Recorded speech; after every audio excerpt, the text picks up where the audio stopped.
Mending rakit PC lah kalau di tahun ini harganya tuh masih di angka 8 jutaan. Ya, tapi gimana ya? Kita bisa main AAA sambil tiduran dan punya durasi playtime 4-5 jam. Jadi, mari kita masuk ke dalam videonya.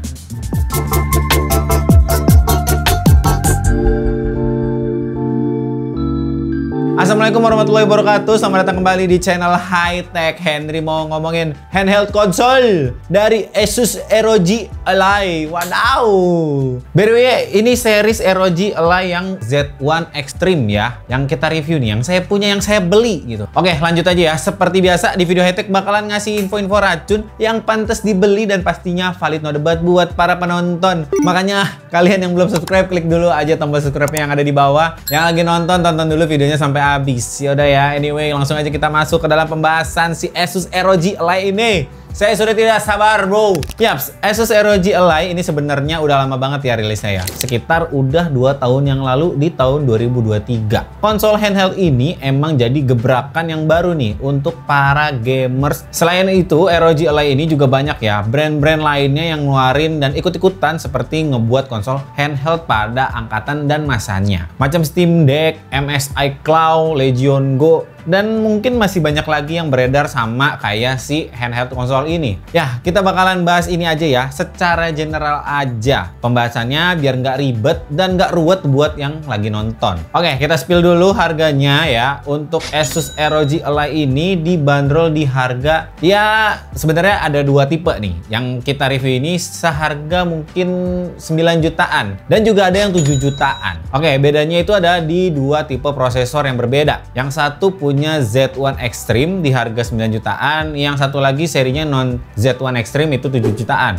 Untuk varian warna ini cuman putih aja, beda sama ROG Ally X yang baru itu yang hitam. Oh, itu lebih mantep. Yaudah, yang mau lihat produknya bisa langsung aja klik link di kolom deskripsi di bawah video ini. Mari kita omongin dari spesifikasinya dulu kali ya teman-teman. First of all ya, dari segi desainnya dulu nih. Nggak expect ya saya ya, baru pertama kali megang konsol handheld di tahun-tahun ini gitu, di generasi ini. Ini tuh terasa besar banget nih saat kita genggam. Untuk dimensinya sendiri punya panjang 28 cm dan lebarnya itu 11 cm. Ketebalan dari ROG Ally ini sekitar 2 cm. Untuk beratnya juga masih lumayan ringan. Ini di sekitaran 608 graman aja. Dan hampir semua build material pada ROG Ally ini di cover dengan material plastik di bagian back kabinet maupun di front kabinetnya. OS yang berjalan pada ROG Ally ini di Windows 11 Home. Wah, kalian udah bakalan dapet ori ini Windows 11 nih. Jadi si ROG Ally ini sebenarnya udah kayak mini PC yang benar-benar portable banget dan mini banget. Untuk layar berukuran 7 inch dengan resolusi sampai Full HD 1920x1080p dengan IPS panel dengan sRGB 100%. Ini menurut klaim dari ROG ya. Sudah menyematkan Gorilla Glass juga pada layarnya, jadi nggak gampang kena scratch atau kena dent. Dan display kecil-kecil begini punya refresh rate yang gede banget, bro.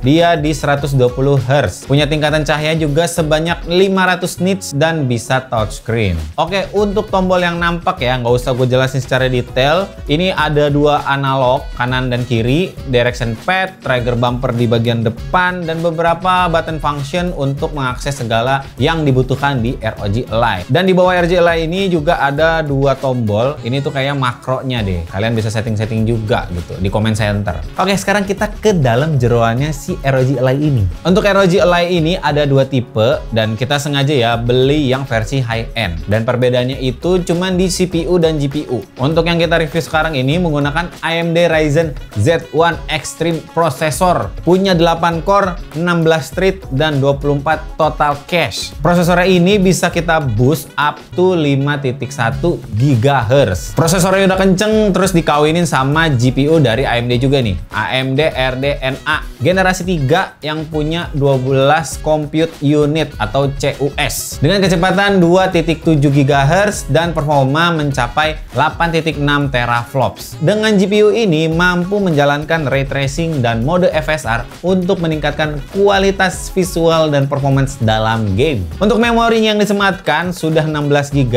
punya kecepatan 6400 per second dan ini tuh sudah dual channel. Internal storage-nya berkapasitas 512 GB dan ini juga udah pakai pakai Gen 4 NVMe SSD M.2. Kalau untuk SSD ini sebenarnya bisa kita replace dengan kapasitas yang lebih besar lagi. Ya, tapi ini juga udah cukup ya 512 GB.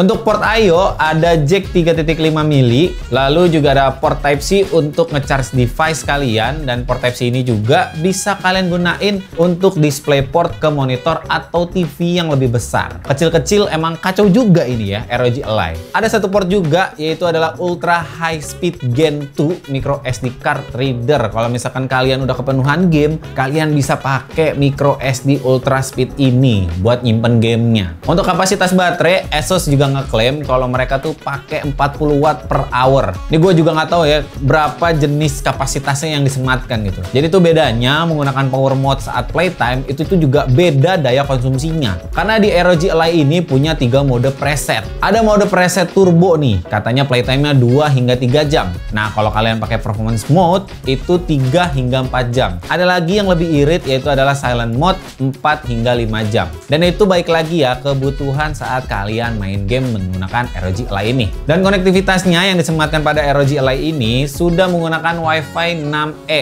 Buat kalian yang mau main game online atau multiplayer, jadi aman-aman aja nih. And last but not least, ROG Ally ini ada RGB-nya bro. Dengan aplikasi Armoury Crate, kalian bisa cobain ya mode lain seperti breathing, cycle, dan efek-efek lainnya untuk RGB ini. Oke, langsung aja nih kita ngomongin soal pengalaman. Masuk ke gamenya lama, lama loadingnya. Terus gamenya juga nge-crash kalau pakai ROG Ally ini gitu. Kenapa saya ngomong gini? Wait, bentar ya. Ini bener-bener pengalaman yang gue alamin gitu sebenarnya. Ya waktu itu kenapa nge-crash dan loadingnya lama juga? Gue nyobain di game Need for Speed Pro Street. Ya mungkin game ini emang udah agak lama ya. Saat kita mencoba untuk main gamenya, si game ini tuh malah mental-mentalan. Force close mulu, dan ada pop-up notifikasi kalau gamenya tuh nggak bisa dijalanin karena ada sesuatu yang missing. Ini yang bikin saya PR sebenarnya ya. Main game casual aja atau balapan-balapan macam kayak gini, ada aja gitu permasalahannya. Ini sih bukan salah dari ROG-nya ya, tapi salah si gamenya. Selanjutnya gue cobain juga nih main di game AAA nih ya, RDR2. Emang tuh ya awal-awal nih, rendering mapnya atau rendering teksturnya tuh terasa lama banget. Tapi kalau kita udah masuk ke dalam gamenya, itu tuh lancar-lancar jaya bro.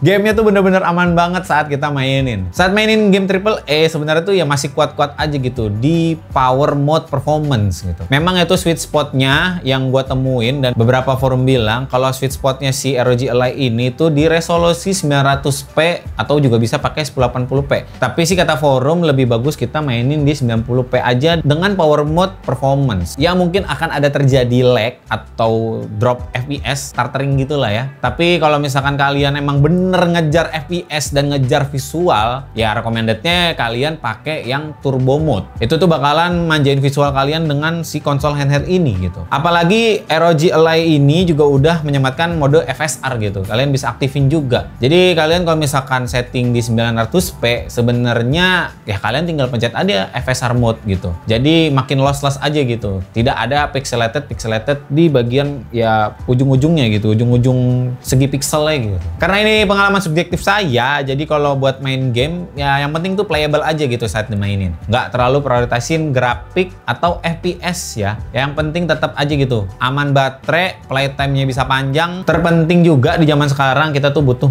game dengan story yang bikin gua nagih saat gua maininnya. Untuk kenyamanan gua ngerasa ini cukup banget ya. Dengan gua yang tumbuh bersama PS Portable yaitu adalah PSP, kali ini kita disuguhkan dengan layar 7 inch gitu. Yang bisa dibawa-bawa kemana aja si ROG Ally ini. Ini benar-benar puas banget. Udah bukan cukup-cukup lagi, ini puas banget kita punya game konsol handheld seperti ini. Kita bisa bawa kemana aja konsol game portable ini saat berpergian jauh, dan bisa killing time juga kan kalau kalian lagi kena delay pesawat, berjam-jam di kereta. Punya konsol portable macam gini ya untuk killing time gitu. Ya untuk beberapa button nggak usah in-depth banget lah ya, karena saya juga kurang tentu detail gitu untuk nge-reviewnya. Ya terasa nyaman aja ya, untuk di padnya nggak keras, dua analognya juga smooth saat kita mainin. main. Touchscreen-nya juga responsif gitu. Ya, ini namanya teknologi masa depan, bro. Mantap sekali nih handheldnya. Untuk bagian RGB pada ROG Ally ini sebenarnya subjektif juga lagi nih ya. Masing-masing aja nih referensinya. Gue orangnya nggak suka ada warna-warni beginian. Jadi ya kalian bisa nonaktifin juga. Menurut gue juga hal kecilnya kita matiin si RGB-nya bisa mengurangi daya konsumsi baterai ketika kita nonaktifin si RGB-nya. Ya biar nggak boros dan biar nggak panas juga nih si konsol. Untuk speaker ROG Ally ngeklaim sudah built-in Dolby Atmos. Ini nih. Terasa banget sekali bro, panning kanan panning kirinya saat audio output yang dihasilkan. Jujur, ini bukan gimmick dari ROG Ally. Ini benar-benar based on experience gua ngerasain banget ya ketika main si RDR. Ketika ada player nih ya, ngomong secara direct, itu tuh berasa banget suara ada di depan kita. Tapi kalau misalkan ada NPC yang lagi ngomong di sisi kanan atau sisi kiri, kita nengok, itu suara bakalan keluar dari speaker yang sebelah kanan maupun sebelah kiri. Gokil bro. Ini teknologi bener-bener gokil stereonya. Ini the best sih. Double ROG Ally. Ini ROG Ally pertama aja udah begini. Apalagi ROG Ally X. Tolonglah Asus, saya juga pengen nyobain experience-nya.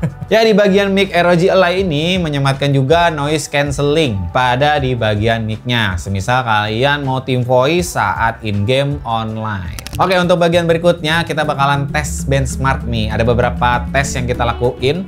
Jadi ya kalian bisa tonton aja dan kalian bisa lihat aja nih data analisnya.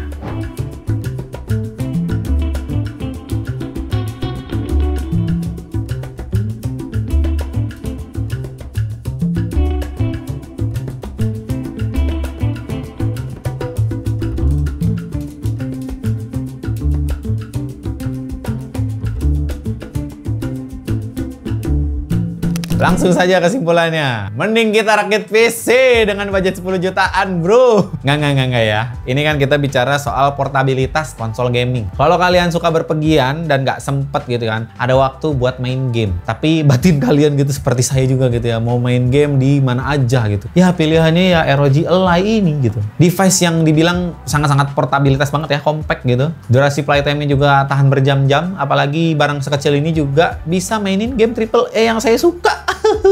Bayangin kalau kalian mau naik pesawat berjam-jam terus delay. Aduh, killing time aku harus ngapain ya? Masa aku harus bersosial gitu? Masa aku harus tidur? Pasti bosen gitu kan. Ya udah, kita bisa namatin satu game dengan si ROG Ally ini.